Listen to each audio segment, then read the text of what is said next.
Hello guys, Manu Sreenath. അപ്പോൾ സ്വപ്നവും യാഥാർത്ഥ്യവും തമ്മിലുള്ള ചെറിയൊരു വ്യത്യാസം ഞാൻ കാണിച്ചു തരാം. ഇവിടെ നിന്ന് ഞാൻ രണ്ടടി അടിച്ചോ, ആ രണ്ടും ഹെഡ് ഷോട്ട് തന്നെ കയറി.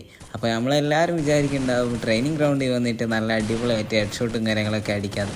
അപ്പോൾ ഞാൻ ഒരുത്തനെ അടിച്ചു, എങ്ങനെയൊക്കെ ഫുൾ റെഡ് എത്തി. രണ്ടാമത് വീണ്ടും അടിച്ചു, ഒറ്റ അടിയും കൊള്ളുന്നില്ല. മൂന്നാമത് അടിച്ചു, പിന്നെയും കൊണ്ടു, ഒരു ഹെഡ് കൊണ്ടു. പക്ഷേ അവൻ ചത്തില്ല. നമ്മളൊക്കെ എത്ര അടി അടിച്ചാലും അവർ ചാവില്ല. അവർ നമ്മൾ ഒറ്റ അടിക്ക് ചാവും. നമ്മളെ തലക്ക് നോക്കിയിട്ട് നമ്മൾ കുറേ അടി അടിച്ചു. എത്ര അടി അടിച്ചെന്ന് അറിയോ? എന്നിട്ട് ഇങ്ങനെ ഓടി കളിക്കുകയാണ്. ഇവന്മാരുടെ അടുത്ത് എങ്ങനെ രക്ഷപ്പെടാം, ഇവന്മാരെങ്ങനെ അടിക്കാമെന്ന് വെച്ചിട്ട്. അപ്പോഴേക്ക് ഒരുത്തനെ കണ്ടു, അവനെ വേറെ ആരെ പൂശി. പിന്നെ നോക്കുമ്പോഴേക്കും നമ്മൾ പടായി കേസ്. അപ്പോൾ ഭാഗ്യത്തിന് ഒരുത്തൻ അവിടെ ഇരിക്കുന്നുണ്ടായിരുന്നു. അവനെ അടിക്കാമെന്ന് വിചാരിച്ച് പോയപ്പോൾ അവൻ ഗ്ലൂവാളൊക്കെ ഇട്ട് സെറ്റായി നിൽക്കണേ. അങ്ങനെ കുറേ അടിയടിച്ച് ബോഡി ഷോട്ടൊക്കെ കൊടുത്തു. അവസാനം ഡെസേർട്ടുകളിലും കൊണ്ട് ഒരു നല്ലൊരു ഹെഡ് ഷോട്ട് കൊണ്ട് ഗൈസ്.